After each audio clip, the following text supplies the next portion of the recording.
Song! Korea! Song! 就是Song! 세계 최강이라 자부하던 중국 쇼트트랙 선수가 한국 선수들을 향해 더럽다고 했습니다. 하지만 그의 말이 끝나기가 무섭게 전 세계가 충격에 빠졌습니다. 왜냐고요? 바로 그 순간 예상치 못한 진실이 드러났기 때문입니다.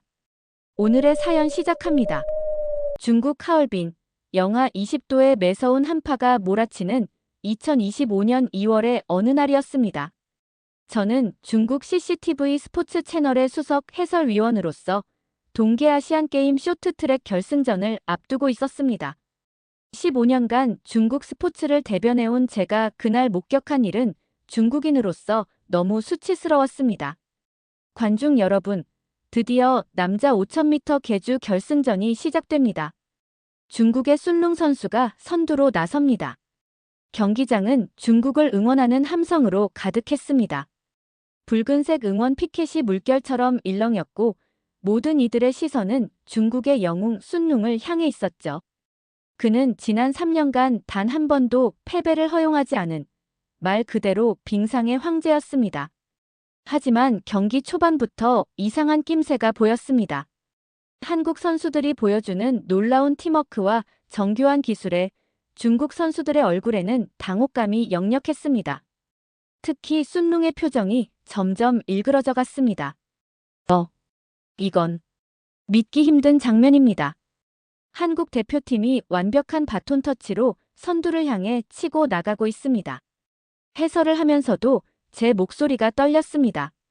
이런 경기력은 본 적이 없었거든요. 마치 얼음 위에서 춤을 추듯 우아하면서도 폭풍처럼 거센 스피드. 그것은 기술을 넘어선 예술이었습니다. 경기 종반, 극적인 순간이 찾아왔습니다. 마지막 바톤 터치, 순룽이 전력 질주를 시작했습니다. 그때였습니다. 누구도 예상하지 못한 일이 벌어졌습니다. 잠깐. 이것은 방금 순룽 선수가 자신의 팀 동료를 밀어서 금메달권에 진입시키려 한 것으로 보이는데요. 순간 제 목소리가 떨렸습니다. 15년간의 해설 경험에도 이런 광경은 처음이었습니다. 더욱 충격적인 것은 그 후였습니다. 경기가 끝나고 인터뷰 자리에서 순룽이 던진 폭언. 더럽다. 한국 선수들은 더럽다. 우리의 우승을 방해했다. 그의 발언이 전 세계로 생중계되는 순간 경기장은 얼어붙었습니다. 해외 취재진들은 서둘러 카메라를 들었고 SNS에서는 순식간에 관련 영상이 바이럴하게 퍼져나갔습니다. 하지만 곧이어 공개된 경기 영상은 모든 것을 뒤집어 놓았습니다. 슬로 모션으로 잡힌 여러 각도의 화면은 순룽의 반칙을 명백하게 보여주었고 반대로 한국 선수들의 완벽한 경기 운영이 고스란히 드러났습니다. 저는 그 자리에서 마이크를 내려놓았습니다. 더 이상 거짓된 해설을 할 수 없었습니다. 15년간 제가 믿어온 중국 빙상의 우수성이라는 신화가 한순간에 무너지는 것을 목격했기 때문입니다. 그리고 그날 밤 국제빙상경기연맹은 긴급 회의를 소집했습니다. 모든 증거가 명백했습니다. 한국 대표팀의 완벽한 승리, 그리고 우리가 저지른 부끄러운 속임수가 만천하에 드러난 순간이었습니다. 그날 밤 하얼빈 빙상 경기장의 기자회견장은 전 세계 취재진들로 가득 찼습니다. 저는 CCTV 기자석에 앉아 있었지만 처음으로 중국 측의 입장을 대변하고 싶지 않았습니다. 그리고 곧 더 큰 폭탄이 터졌습니다. 국제빙상경기연맹이 공개한 고해상도 경기 분석 영상. 그것은 우리가 지난 수년간 숨겨온 불편한 진실을 적나라하게 보여주었습니다. 지난 3년간 중국 쇼트트랙팀의 메달 획득 과정에서 총 47건의 의심스러운 장면이 포착되었습니다. ISU 기술위원회 토마스 윌슨 위원장의 발표에 기자회견장이 술렁였습니다. 스크린에는 하나둘씩 증거들이 등장했습니다. 선수들 간의 밀어주기, 상대 선수 방해, 부정 출발 신호. 그동안 우리가 전략적 경기 운영이라고 포장했던 모든 것들의 실체가 드러났습니다. 특히 충격적이었던 것은 2024년 세계선수권대회 영상이었습니다. 이번 사건의 주인공인 술룽 선수가 지난해 세계선수권에서 보여준 장면들입니다. 화면은 술룽이 결승전에서 한국 선수를 향해 스케이트날을 들이미는 장면을 보여주었습니다. 그런데 더 놀라운 것은 그 뒤였습니다. 당시 한국 선수는 넘어지지 않기 위해 놀라운 균형 감각을 보여주었고 오히려 그 순간을 이용해 역전승을 거두었던 것입니다. 한국 선수들의 기술력은 이미 우리가 따라갈 수 없는 수준이었습니다. 갑자기 옆자리에 중국 빙상연맹 기술고문 리웨이 박사가 작은 목소리로 말했습니다. 그들은 더 이상 기술을 숨기지 않습니다. 모든 것을 공개하고도 이길 수 있을 만큼 강해졌죠. 리웨이 박사의 고백은 계속되었습니다.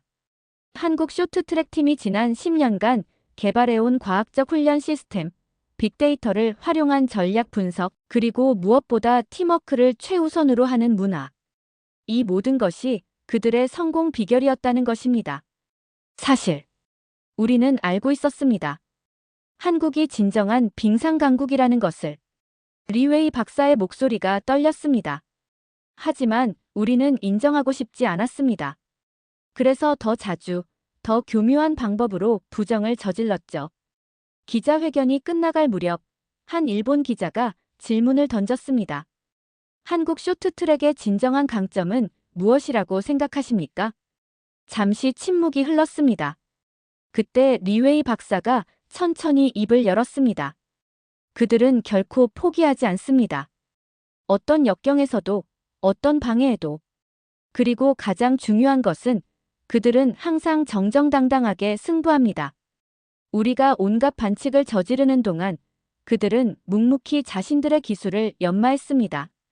오늘의 사건은 어쩌면 필연적인 결과였을지도 모릅니다. 회견장을 나서는 길에 저는 문득 깨달았습니다. 제가 15년간 보아온 것은 빙상 위의 진정한 모습이 아니었다는 것을. 그리고 이제야 비로소 진정한 챔피언의 모습을 보게 된 것이라는 것을. 한국 쇼트트랙의 역사를 파헤치면서 저는 충격적인 사실들을 마주하게 되었습니다. 1992년 알베르빌 동계올림픽. 당시 한국은 국제 무대에서 거의 주목받지 못하는 나라였습니다. 하지만 그들은 그곳에서 세계를 놀라게 했습니다. 밤 11시가 넘어도 불이 꺼지지 않는 태릉 선수촌이 있었습니다. 전 국가대표 코치 김성준 씨의 증언이었습니다. 선수들은 하루 8시간 이상을 얼음 위에서 보냈죠.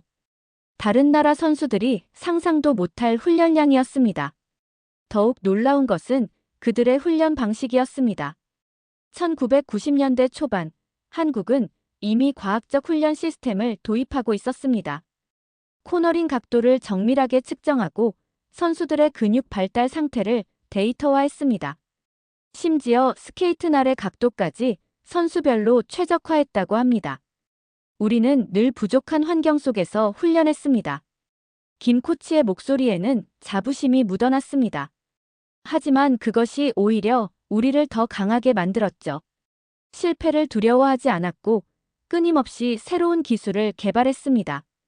2002년 솔트레이크 시티 올림픽에서는 전설적인 장면이 탄생했습니다.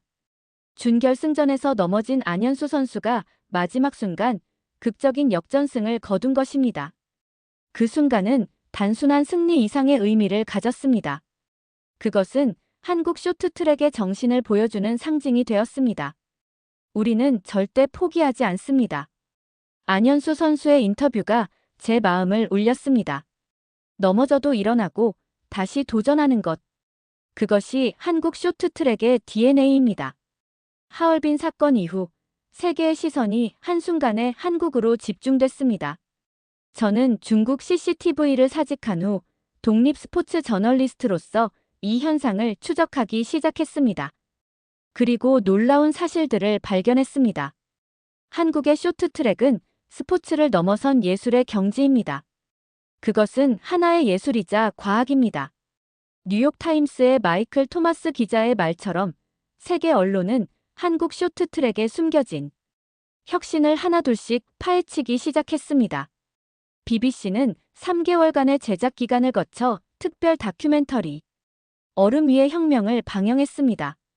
그들이 포착한 한국 선수들의 일상은 충격적이었습니다. 새벽 4시 모든 것은 선수들의 기상과 함께 시작됩니다. 코치진들은 이미 2시간 전부터 각 선수의 컨디션 데이터를 분석하고 있었죠. 선수들의 수면 패턴, 심박 변이도, 근육 피로도까지 모든 것이 데이터화되어 그날의 훈련 강도를 결정합니다. 우리는 그들이 이렇게까지 앞서 있으리라고는 상상도 못했습니다. CNN 스포츠 분석가 존 맥케인의 말입니다. 특히 충격적이었던 것은 빙상과학센터였습니다. 이곳에서는 매 순간 선수들의 동작이 0.001초 단위로 분석됩니다.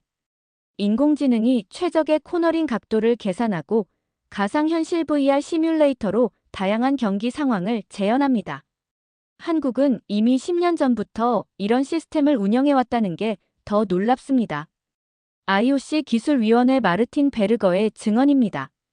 우리가 혁신이라고 부르는 것들을 그들은 이미 일상적으로 사용하고 있었죠. 소셜미디어의 반응은 더욱 뜨거웠습니다. 해시태그 KOREANICEMAGIC 해시태그는 24시간 만에 5억 뷰를 돌파했습니다. 전 세계 젊은 선수들이 한국의 훈련 영상을 공유하기 시작했고, 이는 새로운 글로벌 트렌드가 되었습니다. 우리는 패러다임의 전환을 목격하고 있습니다. 르몽드지의 스포츠 전문 기자 피에르 뒤퐁의 말입니다. 한국은 쇼트트랙을 통해 스포츠의 미래를 보여주고 있습니다. 특히 주목할 만한 것은 팀 코리아 트레이닝 캠프였습니다. 하얼빈 사건 이후 3개월 만에 전 세계 32개국에서 400명이 넘는 선수들이 한국을 찾았습니다. 그들은 한국의 훈련 시스템을 배우기 위해 몇 달씩 기다리는 것도 마다하지 않았습니다. 이것은 단순한 기술 전수가 아닙니다. 우리는 여기서 스포츠 정신의 진정한 의미를 배우고 있습니다. 한국 쇼트트랙의 심장부, 태릉 선수촌에 처음 발을 들였을 때의 충격을 잊을 수 없습니다. 겉으로 보기엔 평범한 훈련장이었지만 그 안에는 세계가 따라올 수 없는 비밀이 숨겨져 있었습니다. 우리의 진짜 무기는 기술이 아닙니다. 국가대표 김민석 코치의 말입니다. 그것은 바로 우리라는 개념입니다. 실제로 한국 대표팀의 하루는 놀라웠습니다. 선수들은 개인 훈련 시간보다 팀 훈련에 더 많은 시간을 할애했습니다. 특히 그림자 훈련이라 불리는 독특한 방식이 인상적이었습니다. 선수들은 2줄로 서서 앞 선수의 동작을 완벽하게 따라합니다. 마치 하나의 그림자처럼 움직이는 거죠. 이 훈련은 단순해 보이지만 팀워크의 정수를 보여줍니다. 우리는 서로의 호흡을 읽습니다. 눈빛만 봐도 다음 동작을 알 수 있죠. 국가대표 이승훈 선수의 설명입니다. 더욱 놀라운 것은 마인드랩이었습니다. 선수들은 매일 2시간씩 심리 훈련을 받습니다. 스트레스 관리, 집중력 향상, 팀워크 강화. 모든 것이 과학적으로 설계되어 있었습니다. 마인드랩에서는 놀라운 광경이 펼쳐졌습니다. 선수들은 VR 헤드셋을 착용한 채 가상의 경기 상황을 체험합니다. 특히 극한 상황 시뮬레이션이 인상적이었습니다. 넘어지는 순간을 수천 번 반복합니다.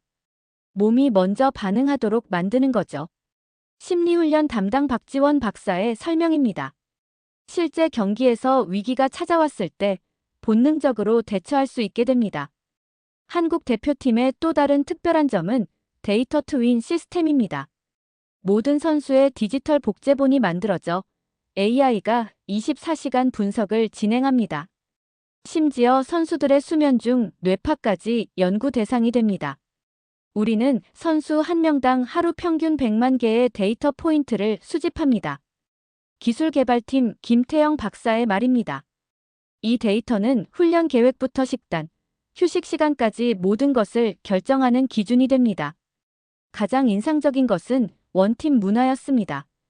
선수들은 매일 저녁 마음 나누기 시간을 가집니다. 이날 처음 본 광경은 충격적이었습니다.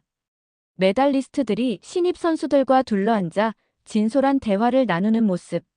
서로의 약점을 공유하고 함께 해결책을 찾아가는 과정은 마치 하나의 가족 같았습니다. 메달은 결과일 뿐입니다. 우리의 진정한 목표는 함께 성장하는 것이죠. 대표팀 주장 황대헌 선수의 말이 가슴에 깊이 남았습니다. 순룽은 세계 빙상연맹의 징계를 받은 후 처음으로 공식 기자회견을 열었습니다. 그의 표정은 이전의 오만함은 온데간데 없이 침통했습니다. 제가 큰 실수를 했습니다. 떨리는 목소리로 그가 말을 이어갔습니다. 한국 선수들을 향한 저의 발언은 완전히 잘못된 것이었습니다. 더구나 이번 일을 계기로 더 충격적인 진실을 알게 되었습니다. 순룽은 지난 3개월간 한국 쇼트트랙 팀의 훈련 시스템을 연구했다고 합니다. 그 과정에서 그는 충격적인 사실들을 발견했습니다. 한국 선수들이 매일 새벽 4시에 일어나 훈련한다는 사실을 알고 있었습니다. 하지만 그들이 왜 그렇게 하는지는 몰랐죠. 이제 알게 되었습니다. 그들은 단순히 메달을 위해서가 아니라 스포츠 그 자체를 사랑하기 때문이었습니다. 그의 고백은 계속되었습니다. 한국 선수들이 보여준 진정한 스포츠맨십, 끊임없는 혁신 정신, 그리고 무엇보다 팀워크의 가치를 이제야 이해하게 되었다는 것입니다. 제가 한국 선수촌을 직접 방문했을 때의 일입니다. 순룽의 목소리가 떨렸습니다. 그들의 훈련장은 우리보다 훨씬 낡았습니다. 시설도 부족했죠. 하지만 그곳에는 제가 본 적 없는 것이 있었습니다. 바로 진정성이었습니다. 그는 한국 대표팀의 그림자 훈련을 지켜본 순간을 회상했습니다. 선수들은 서로를 완벽하게 신뢰하며 마치 하나의 몸처럼 움직였습니다. 우리는 늘 개인의 영광을 추구했습니다. 하지만 한국 선수들은 달랐어요. 그들에게는 우리가 먼저였습니다. 특히 충격적이었던 것은 한국 선수들의 훈련 일지였습니다. 그들은 매일 밤 자신의 실수를 기록하고 팀원들과 공유했습니다. 약점을 숨기지 않고 오히려 드러내면서 함께 성장하는 문화였습니다. 이제야 깨달았습니다. 우리가 그토록 두려워했던 것은 한국 선수들의 기술이 아니었습니다. 그것은 바로 그들의 정신이었죠. 최근 진천 선수촌에서 특별한 광경이 목격됐습니다. 하얼빈 사건 이후 많은 해외 선수들이 한국의 훈련 시스템을 배우기 위해 찾아오고 있다고 합니다. 처음에는 그저 호기심이었습니다. 독일 국가대표팀 헤드코치 마르쿠스 슈미트의 말입니다. 하지만 이곳에서 보낸 시간은 제 생각을 완전히 바꿔놓았습니다. 한국 선수들의 훈련은 상상 이상이었습니다. 새벽 4시부터 시작되는 기초 체력 훈련, 과학적인 데이터 분석, 그리고 무엇보다 하나된 마음으로 움직이는 팀워크가 인상적이었습니다. 특히 주목할 만한 것은 그림자 훈련이라 불리는 독특한 방식입니다. 선수들은 마치 하나의 몸처럼 움직이며 서로의 호흡을 맞춥니다. 우리는 이제 이해합니다. 중국 순룽 선수의 최근 인터뷰 중 한 부분입니다. 한국의 진정한 강점은 기술이 아닌 정신에 있었던 거죠. 현재 진천 선수촌은 그 어느 때보다 활기찹니다. 훈련장에서는 각국의 언어가 뒤섞여 들립니다. 미국, 네덜란드, 캐나다. 세계 각국의 선수들이 한국의 비밀을 배우려 모여들었습니다. 우리가 보급형 장비로 세계 최강이 된 비결이 궁금하다고들 하더군요. 김민석 코치의 웃음 띤 얼굴입니다. 하지만 정작 중요한 건 장비가 아닙니다. 우리의 정신, 그게 핵심이죠. 대한빙상경기연맹은 최근 글로벌 아이스 프로젝트를 발표했습니다. 한국의 훈련 노하우를 세계와 공유하는 프로그램입니다. 특히 개발도상국 선수들을 위한 무상 지원도 포함되어 있습니다. 스포츠의 발전은 함께할 때 가능합니다. 최민정 선수의 말입니다. 우리도 과거에는 많은 도움을 받았죠. 이제는 우리가 나눌 차례입니다. 세계 빙상계는 이미 변화하고 있습니다. 과거의 반칙과 편법은 사라지고 서로를 존중하는 문화가 자리 잡고 있습니다. 한국이 보여준 것은 바로 철학입니다. ISU 관계자의 말입니다. 그들은 스포츠의 진정한 가치를 일깨워 주었습니다. 하얼빈의 그날, 한 선수의 발언이 가져온 파문은 이제 긍정적인 변화의 물결이 되어 전 세계로 퍼져나가고 있습니다. 그리고 그 중심에는 언제나 한국이 있습니다. 여러분, 오늘의 이야기 어떠셨나요?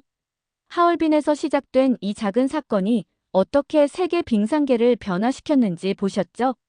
한국의 진정한 강점은 메달의 숫자가 아닌 스포츠 정신에 있었습니다. 실제로 지금 이 순간에도 전 세계 선수들이 한국을 찾아 이 정신을 배우고 있다고 합니다. 우리가 생각했던 것보다 더 위대한 나라, 바로 우리나라입니다. 앞으로도 이런 감동적인 이야기들을 여러분께 전해드리도록 하겠습니다. 오늘 영상이 도움이 되셨다면 좋아요와 구독 부탁드립니다. 여러분의 관심이 제게는 큰 힘이 됩니다. 다음 영상에서 또 다른 놀라운 이야기로 찾아뵙겠습니다. 감사합니다.